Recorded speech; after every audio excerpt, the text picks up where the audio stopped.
Hello everyone, and welcome back to episode 4 of the Knife Nuts 5 Knives in 15 Minutes series. That was the weirdest intro ever. I'm Levon, and here with me is Jake, who sounds much less awkward. Wow. Give me my first knife. So, first knife, episode 4. Jake, you're in the hot seat. You ready to go? I'm ready.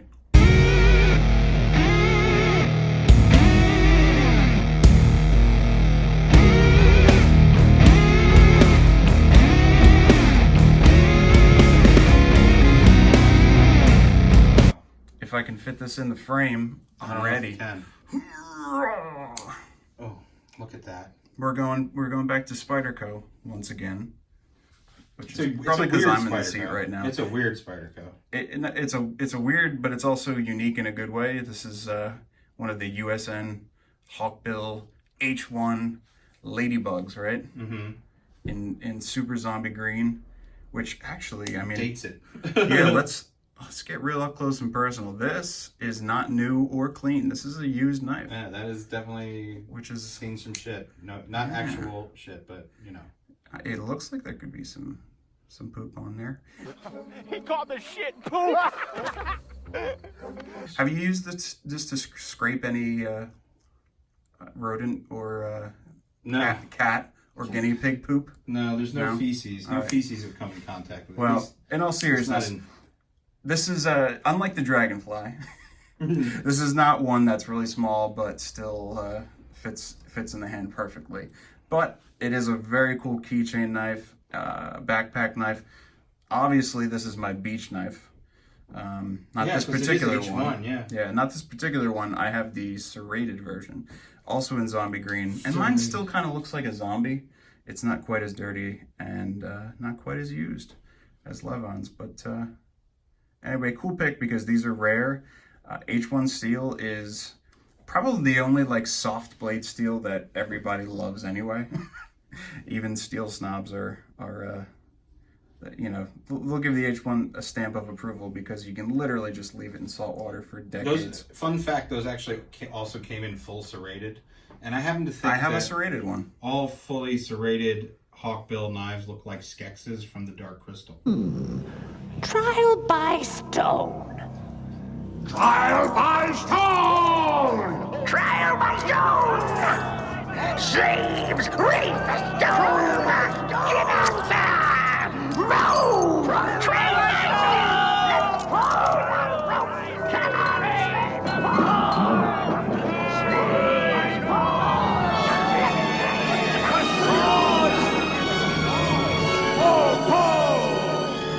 Harder. Pull.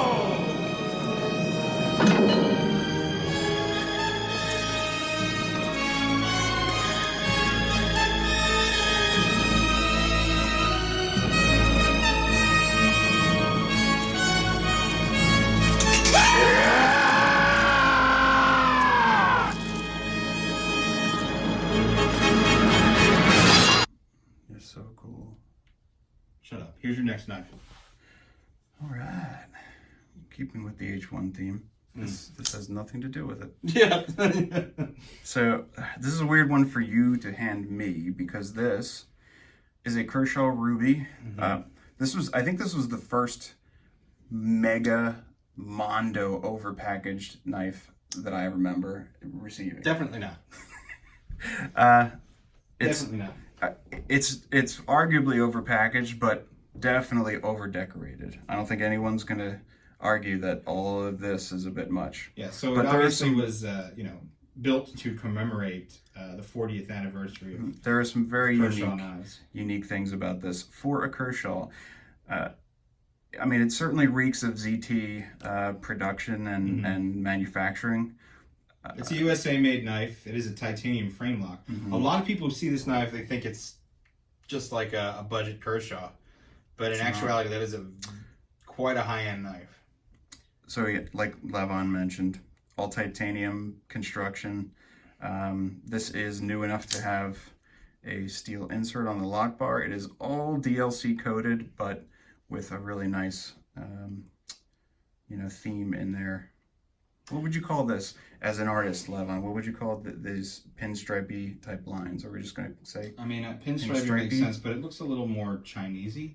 Okay, we can, yeah, sure. Even though nothing on this knife is Chinese. It's tacky. So anyway, these were very low volume, low production. This you can see serial number 325. They did how many? 500 of them? I think sure, whatever. Kershaw was never really that. It's also ZDP 189. Here, do you know why it's ZDP 189? If you could have seen Jake's face there, it was classic. They did this one in ZDP 189 because ZDP is the same initials as the prostitute that Stephen Kershaw was caught with. Her name... Stephen Kershaw. Stephen Kershaw. Her name was Zelda. Zelda, yeah. Zelda! Link! Oh boy, smooching time! Oh, Deep Oh. deep penetrant. Yeah. She's the heir to the PB Blaster fortune. Stop covering your mouth when you talk. People are listening to you. This doesn't make any fucking sense. Anyway, Stop! You can't curse. It's so YouTube. Ruby. So it's called the Ruby. It's called a ruby, and it has because ruby colored accents, and also four ruby backspacers to also represent. ruby is the term for a 40th anniversary. Yes, you did. it. Can Good you job. believe that I said that before Levon I could can't. take it from me? Well, you still didn't tell us why it's got ZDP 189. Oh, so Zelda double No, DP isn't no. a real person? No, Okay. it's to honor the Japanese ownership of Kai. This is beautiful. Can I have another knife now? Yeah, you ready? Here's your next knife. Another little one here. It's a little knife for you. Now, that one I'm not sure you're going to be able to keep in frame, but go for it and give it a try. Doesn't matter because it's so cool that it is Levon's official house knife. It is the house knife. When you walk in the front door, you can grab an umbrella or the Talwar. If I'm not a Harry Potter fan, but comes someone another else told me that the house elf is named reference. Dobby, so I named this this knife Dobby. That's so creative of you. I can't even believe it. It's the house knife. So I'm going to use the table here to save my fingers. You want to tell us Because- what it is? How about that? This is the Cold Steel Talwar, better XL. known as the Talwar XL, the Cold Steel finger reducer. It is reduces a your flipping number- guillotine. Reduces the number of fingers you have with ease. So this is what happens when Levon sends me out with his money and says, just pick up something interesting. I don't care In what it year? is." That's really a thing that Probably is- like 2014 or 15. Oh, it's earlier than that. 2012. Anyway, it was a while ago. So, in the Talwar's defense, it's more than just absurdly large and just absurd in general. It's actually really nicely made. It's not as heavy as it looks, even though you can get two full hands on You the can thing. wind up and swing with that knife. So the grind is done very nicely. It does come to a very slender profile, which is amazing for a knife this size and this price. This was only like $115 or something. The prices like have gone that. up. I think you can still get this knife. The prices have gone up slightly, and the steel has changed. I think these are Aus 8 or something. Yeah, so this uses their famous triad lock, and honestly, I think that's a really neat feature on a knife with this kind of construction because there is no steel. This isn't like a full steel liner knife or what you would expect when you look at this knife. If you look in there, the only steel in the construction, other than the blade, of course, is the lock itself and the spring. So these G10 handles are actually just handles, and they do a great job. I mean, it's not like the thing is flimsy despite it being 20 feet long. It looks like it's flimsy, but I think it's a cool knife. This one is sporting a John Gray sharpening job. He sharpened that on a plate. Okay. On So an IKEA dinner I think plate. first we tried this came out during the The great work sharpening. the work sharpen incident of 2016 or whatever, and then he finished it off on a plate. That makes sense. Anyway, this is the Talwar. It does have the wave feature built into that thumb disc, and it does work. So every time you pull it out of your pocket, you get more than you bargain for. How about the next knife, Levon? Whip. Oh, Trying to get some pulling me color. out here.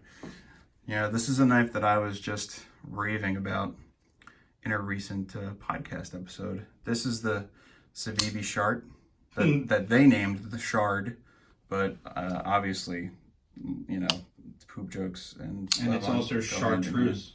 So I was told by a listener of the podcast that this was the first knife listed with quote China D2.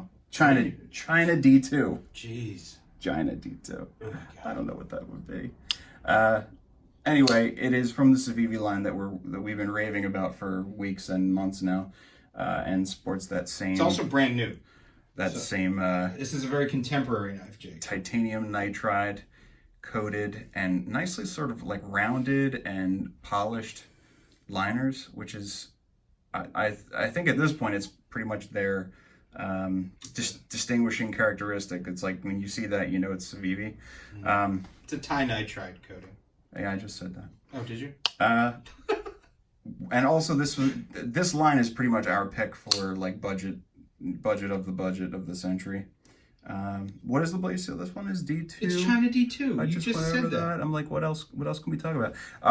For some reason, it has the 3D milled pocket clip it's on bearings. On a budget knife. It's a thing. Bearings are going to also be synonymous with Civivi. I don't think Civivi or its parent company are going to be doing any washer knives anytime soon. But anyway, the action is on point. It's almost boring because, you know, all the interface parts of this, everything you touch is just spot on. At first glance, you think cool it's going to be thick, but it fits the hand nicely. One weird thing is that it has a 3D milled titanium pocket clip. I also just said that. Did you say that? I'm actually not listening to you. I'm actually getting your next knife ready. You ready for your next knife? Boom. Ready. It's another good one. I figured we'd end on a high note. This really takes me back to when I had a Bodega. Where to begin? Well, so obviously this is a Begg Knives Steelcraft series Bodega, done in the lovely which Damasteel is this? No, The Rose one. I think it's the Rose one, whatever they call it. Odin's Pocket. It might be Odin's beard testicle. Odin's testicle. Cracked ice finish, the ever noteworthy ceramic ball on the pocket clip. So, how far into the Steelcraft series were they when this came out, or when you got it? It's pretty early, right? No, the Steelcraft series started. The full size Bodega came out. I think the beginning of 2018. Okay, we're gonna skip Levon because he doesn't know what he's talking about. It's taking too long. It didn't come out. This is just a personal thing. I absolutely love this color on titanium. Yeah. It's, I mean, the bright anodizing over polished or raw machine parts is fairly common, but it goes really, really nicely with these satin finished and sort of jeans color. And of course the Damasteel. What's interesting here is that cracked normally ice. I mean, it's on your old field grade finished Bodega product here. Yeah, they were multi-piece frames. They indeed were. This is all so it's machined, anodized, machined again, and then machined again.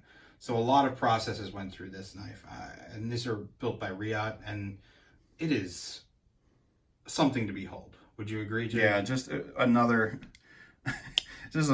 part of the reason why Riot keeps getting the vote for, you know, high-end OEM. It's just a beautiful knife. Yeah, I mean, again, it's as much as we love being negative about stuff, it's really hard to find flaw. It's slim. It's just I think it's one of my favorite production knives, actually. Yeah, as it should be. Well, Levon, anything else that you need to forget about this knife? Did I need to forget about that knife? No, I don't think so. Okay. I just show it off a little more as we close out episode 4 of 5 Knives in 15 Minutes. With Jake and Levon. With Jake and Levon of the Knife Nuts Podcast. make sure you let us know which one of these knives was your favorite in the comments. You know, you can subscribe if you want. I don't want to be the guy that tells you to do that. You do whatever the heck you want. I'll be that guy. Subscribe right now. Yeah, I mean, bye. Goodbye. Thanks. Subscribe. Poop again!